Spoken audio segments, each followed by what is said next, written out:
The plight of a former child star is more often than not quite tragic. Fortunately, however, some former child stars are able to break free from Hollywood before the damage can be done. When you stop and think about it, you'll realize the vast majority of the most iconic and memorable entertainers of the 70s were actors who were minors when they became household names. But despite achieving fame at such an early age, more than a few of these stars ultimately made the difficult decision to leave Hollywood behind once their youth had faded. Keep watching to learn about the most famous examples of former child stars from the 70s who discovered their real passions lay elsewhere.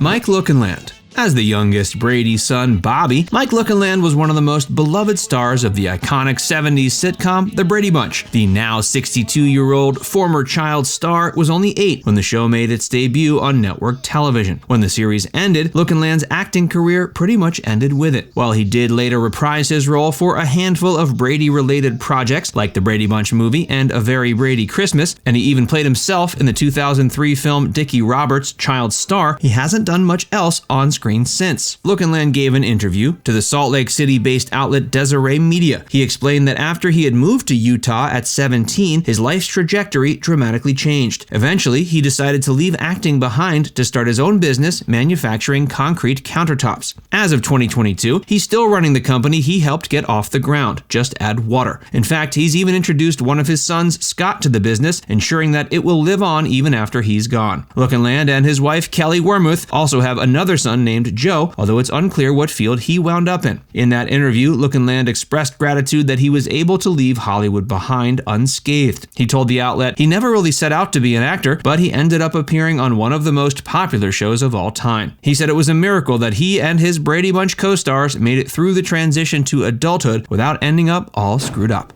Erin Murphy. Murphy and her fraternal twin Diane portrayed Tabitha Stevens on the supernatural sitcom Bewitched from 1964 to 72. Erin took the role over entirely when she and Diane's looks began to diverge. After Bewitched ended, following an 8-season run, Murphy decided to take some time off from acting to try to have a more normal childhood. That being said, she's never quit acting completely. Today, Murphy is an acting coach, producer, makeup artist, and occasionally even a stunt double. She's an entrepreneur and co-owner of Slim Chillers, a company that makes a line of low-cal, frozen vodka martini popsicles. Throughout the 2000s and 2010s, Murphy made appearances on a handful of reality shows, including RuPaul's Drag You and Hulk Hogan's Celebrity Championship Wrestling. Most recently, she appeared in a 2021 episode of To Tell the Truth.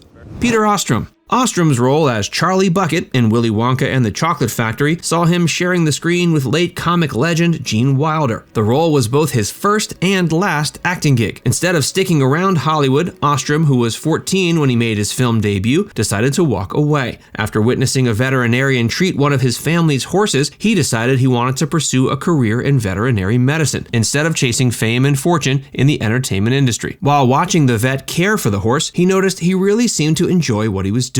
Ostrum's father had been a lawyer, but Ostrum didn't really know what that profession entailed. And although he had found some success with Willy Wonka, he still had no clue what he wanted to do with his life until he had that eye-opening experience with the vet. Seeing someone making a living from doing something they really liked sparked something inside of him. At 65, Ostrum currently works with Countryside Veterinary Clinic in upstate New York. He primarily works with cows on dairy farms, and as mundane as that might sound to some, he really enjoys it. He's married to Loretta Ostrum, and the two have welcomed 2 children into their fold, Leaf and Helenka.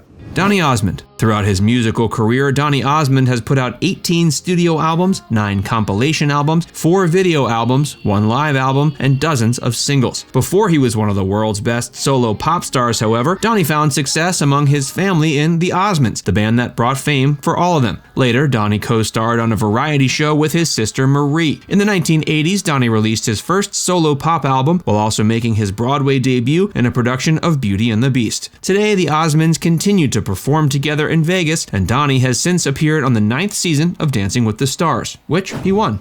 Lance Kerwin. In the 1970s, Kerwin was best known for his role on the series James at 15. He also made a handful of appearances on several ABC afternoon specials. By the end of the 80s, Kerwin began acting far less frequently. His last major role before leaving Hollywood behind was portraying a mercenary in the 1995 film Outbreak. In the ensuing years, Kerwin's life took a few unfortunate detours. After he'd become a pastor at Calvary Chapel in Hawaii, he pled guilty to theft charges after being accused of falsifying documents to obtain state funding. In 2010, he was sentenced to 5 years of probation along with 300 hours of mandatory community service. Since then, however, it seems as if he's been able to return to the straight and narrow. In 2019, he told the blog The College Crowd Digs Me that he'd been married to a woman named Yvonne Kerwin for the previous 19 years and that they have a large, loving family. He also described his experience as a former child star as a positive one. After being away from the entertainment industry for more than 2 decades, it seemed as if Kerwin is finally ready to take another stab at acting. In 2022, he appeared in the David L. Cunningham-produced historical drama The Wind and the Reckoning. Mark Lester. While his first major role was appearing in Oliver in 1968, Lester continued to act throughout the 70s, appearing in films like Black Beauty and The Prince and the Pauper. His role in 1977's Crossed Swords ultimately proved his last as a child actor. Since leaving Hollywood, Lester has been practicing as an acupuncturist and osteopath. He told a blog in 2020 that he got into the profession after sustaining sports injuries when he was younger. While he hasn't completely written off the idea of returning to film and TV in the future, Lester seems to be perfectly content running his business out of a log cabin built on his property in England. Alison Arngrim. On NBC's Little House on the Prairie, Arngrim played the mean girl Nellie Olson from 1974 to 82. While that role brought her widespread attention, she apparently didn't have a very positive experience working as a child actress. Nellie has been ranked among the most hated characters in TV history, and it was like having PMS for 7 years, according to Arngrim. Following the role, Arngrim guest starred on a handful of other TV shows. Since then, however, she's authored several books and has written and performed in a stage production based on her experience as a former child star entitled Confessions of a Prairie Bitch.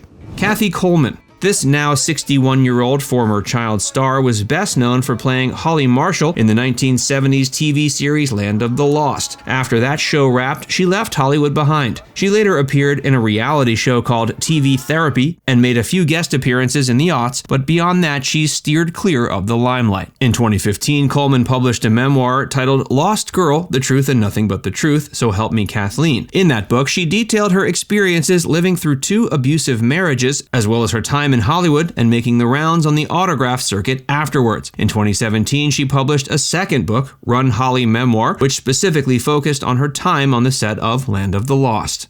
Now it's time to hear from you. Which of these stories was the most surprising to hear about? Let us know in the comments section below.